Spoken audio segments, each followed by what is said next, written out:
well fielded. Now they want Mark Waugh off the ground, and I think my reaction, I've got to say, was that Mark Waugh was out. Lehmann has left. Will they call for a replay here?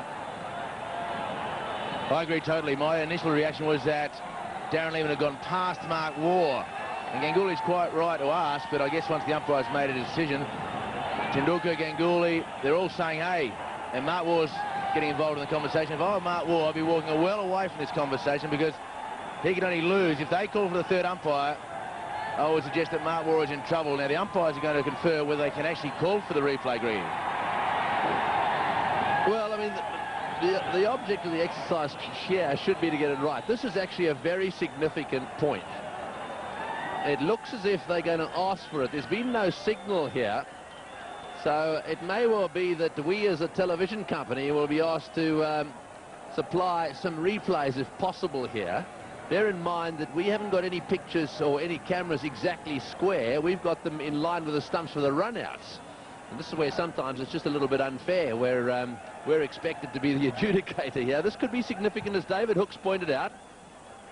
He did say that if Lehmann was joined by a new batsman, well, then it could make a bit of a difference. And Mark Waugh, however, is still out there.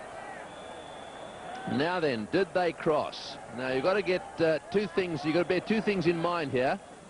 Where were the batsmen at the time the bails were taken off? So here we go. Waugh says no. Waugh, oh, he does go past him. He does go past him. Well, just looking at that replay, I would say Waugh went past him.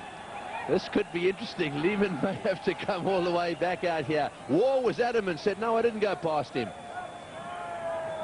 So, well, the Indians come into play there, and they say, I want a replay. That's the Indian captain. Now, this is from sideways on. This will tell us the story. Here goes Lehmann. The question is, what happens? We see the bails. The bails go off. There's no batsman in play there. There's no doubt someone's out. Well, let's have a look if this angle gives us anything. Your view, David? Oh, look, Mark Waugh, from the naked eye, he went past. And in this situation, from this angle here, will tell you that Mark Waugh has gone past. Now, whether he thinks it is a two-dimensional picture with a three-dimensional situation, that may be the only thing. But look at the shadow of Lehmann will tell you. The shadow of Lehmann, and Mark Waugh has clearly gone past that shadow. So that's why Mark Waugh, I felt, had to stay out of the argument. Darren Lehmann, very much a team-orientated decision. He's just walked straight off. Yes, I think that's what he's done. But I think you're looking at the shadows there. Let's just watch the ball come in. This is going backwards. Now we've got to go forwards and just have a look to see exactly where they get to here. Now the ball's coming in. Watch the shadows. They equal there. And do they go on? A little bit further on. The ball's coming in. Mark Waugh now into a position where his legs come together. There's no doubt in my mind that Mark Waugh is the man out there looking at it that angle. Very close, mind you. Well, pretty tough for the third umpire to make a definitive. With the angle of parallax law, I guess he had to make that decision, but it looked as though he'd gone past. And, well, Darren Lehmann has done the absolute right thing. He just scooted off the ground. We should mention also that the umpires in the middle didn't make the third umpire signal.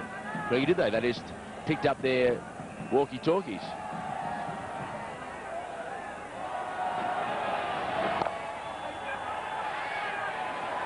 Well, I mean, sure, they didn't make the signal, but they did ask the third umpire. There's no doubt about that.